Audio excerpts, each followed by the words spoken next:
आता पाहूया मुंबई आणि पुण्यातल्या टॉप 9 बातम्या।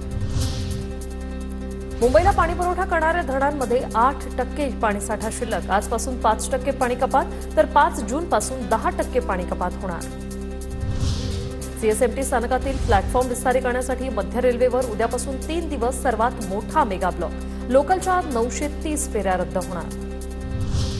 घाटकोपर होर्डिंग दुर्घटनेतील आरोप भावेश भिंडेला 14 दिवसांची न्यायालयीन कोठडी। सध्या विशेष तपास पथकाकडून घाटकोपर होर्डिंग दुर्घटना प्रकरणाची चौकशी सुरू। तेजस ठाकरे आणि ठाकरे वाईल्ड लाईफ फाउंडेशनकडून एका नवीन सरड्याच्या प्रजातीचा शोध। हिमालय आणि इंडो बर्मा प्रदेशात आढळणाऱ्या जलपुरा वंशातील मिक्टोफोला या प्रजातीचे नाव ग्रीक शब्द म्हणजेच मिक्टोस आणि फोला म्हणजे स्केल याला एकत्र केलेलं आहे।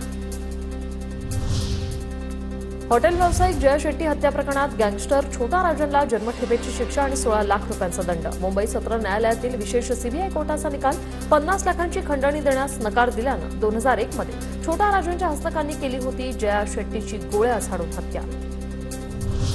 मोसमी पावसासाठी मुंबईतील रुग्णालय सज्ज। साथीच्या आजारांना तोंड देण्यासाठी मुंबईतील सरकारची तसंच पालिकेची रुग्णालय सज्ज। मुंबईतील नालेसफाईतील हलगर्जी प्रकाराप्रकरणी कंत्राटदारावर कारवाई। एकूण 54,68,000 रुपयांची दंड आकारणी। पुलाच्या कामामुळे पुण्यात वाहतुकीचा खोळंबा। कोरेगाव पार्क बर्ड गार्डन परिसरात वाहतुकीत मोठे फेरबदल। कोंडीत अडकल्याने वाहन चालक त्रस्त। पुण्यातील सासवडमध्ये 30 अनधिकृत होर्डिंगवर कारवाई। मुंबईतील होर्डिंग दुर्घटनेच्या पार्श्वभूमीवर सासवड नगर परिषदेची कारवाई।